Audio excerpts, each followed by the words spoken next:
राधे, जय श्री कृष्ण, हर हर महादेव। भादो मास के शुक्ल पक्ष की चतुर्थी तिथि को महागणपति चतुर्थी, विनायक चतुर्थी कहा जाता है। इस दिन गणेश जी का जन्म हुआ था और गणेश जी की हम प्रतिमा स्थापित करके पूजन करते हैं। कुछ लोग घर में स्थापित करते हैं और बड़े बड़े पंडालों में भी स्थापित करते हैं। गणेश जी विघ्नहर्ता हैं, संकटनाशक हैं, बुद्धि के दाता हैं, कुशाग्र बुद्धि के स्वामी हैं, कष्टों को हरने वाले हैं, खुशियाँ देने वाले हैं और मंगल मूर्ति कहलाते हैं। इनका पूजन करने से हमारे मनोरथ की पूर्ति होती है। हम जो मनोकामना करते हैं हमारा वो मनोकामना पूर्ण होता है।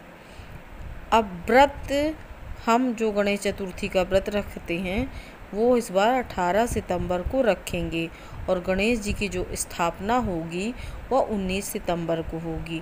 लेकिन जो व्रत रखा जाएगा वो 18 सितंबर को रखा जाएगा, क्योंकि चंद्रोदय व्यापिनी लिया जाता है गणेश चतुर्थी के व्रत में और 18 सितंबर को ही हमें चतुर्थी का चंद्रोदय मिल रहा है। इसके साथ ही साथ इस दिन हरितालिका तीज भी रखी जाएगी, जो अखंड सुहाग के लिए महिलाएं रखती हैं। और चतुर्थी युक्त जो हरितालिका तीज होती है वो वृद्धि करने वाली है, संतान, पति सबका कल्याण करने वाली होती है। अब व्रत तो हम 18 सितंबर को रखेंगे गणेश चतुर्थी का, लेकिन स्थापना जो लोग करेंगे अपने घर में वो 19 सितंबर को करेंगे, क्योंकि उदय काल में है, क्योंकि पूजा पाठ के लिए उदय काल लिया जाता है। और व्रत के लिए उस दिन हमें चंद्रोदय व्यापिनी लिया जाता है। अब इस दिन हम गणेश जी का पूजन कैसे करें? अगर आप अपने गणेश जी के आपके पास प्रतिमा है तो उनका ताम्र के पात्र से उनका अभिषेक कीजिए, गंगा जल से अभिषेक कीजिए या फिर गंगा जल दूध मिलाकर अभिषेक कीजिए। गणेश जी को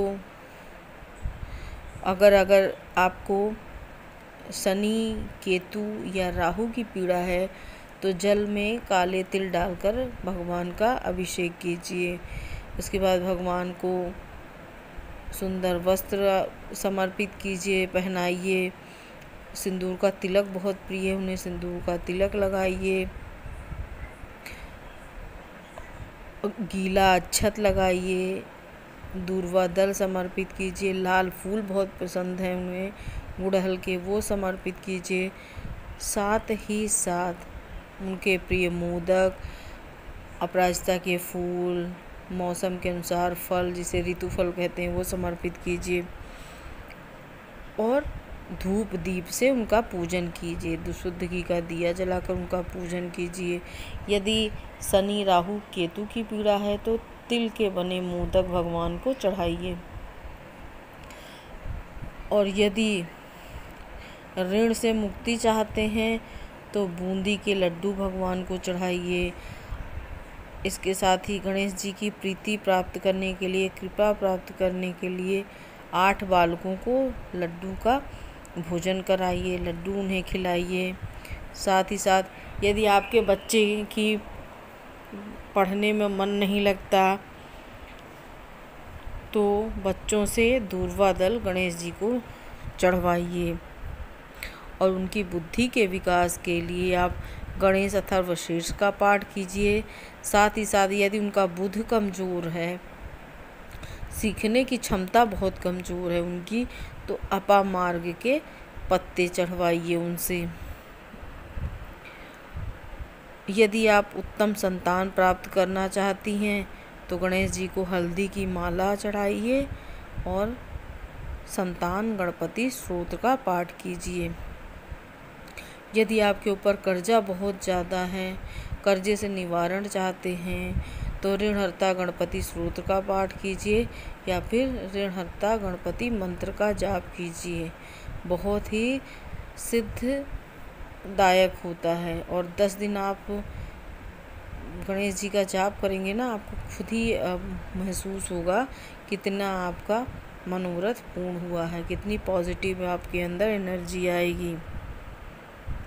घर में कलह कलेश बहुत ज़्यादा है तो संकटनाशन गणेश सूत्र का पाठ कीजिए। साथ ही साथ नमकीन चिवड़ा में पंचामृत मिलाकर गणेश जी को समर्पित कीजिए। अनेक उपाय हैं। और गणेश चतुर्थी के दिन चंद्रमा नहीं देखा जाता।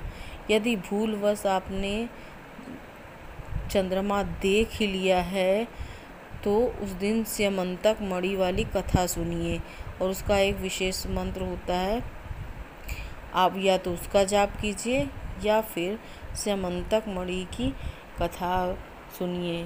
भगवान को भी चोरी का कलंक लगा था, उन्होंने इस दिन जो है चंद्रमा देख लिया था, इसलिए गणेश चतुर्थी का चंद्रमा नहीं देखना चाहिए।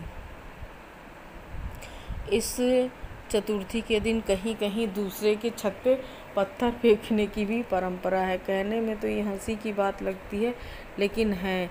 अगर भूलवश आपने कहीं चंद्रमा देख लिया है तो आप पहले तो स्यमंतक मणि वाली कथा सुनिए जिसमें कृष्ण भगवान को चोरी का कलंक लगा था।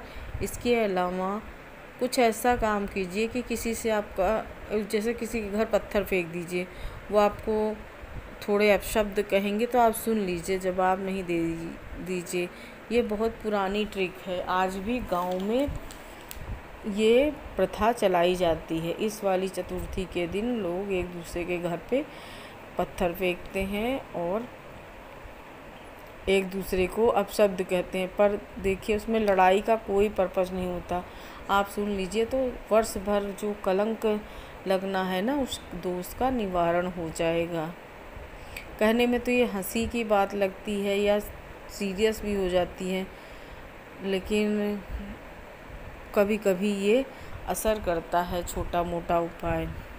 और गणेश जी की आप खूब पूजा पाठ कीजिए, गणेश जी की शरण में रहिए। विद्या बुद्धि सबका वरदान गणेश जी से मिलेगा। गणेश जी आप पर, हम सभी के परिवार वालों पर बनी रहे, इसी मनोकामना से विदा लेती हूँ। राधे राधे, जय श्री कृष्ण, हर हर महादेव।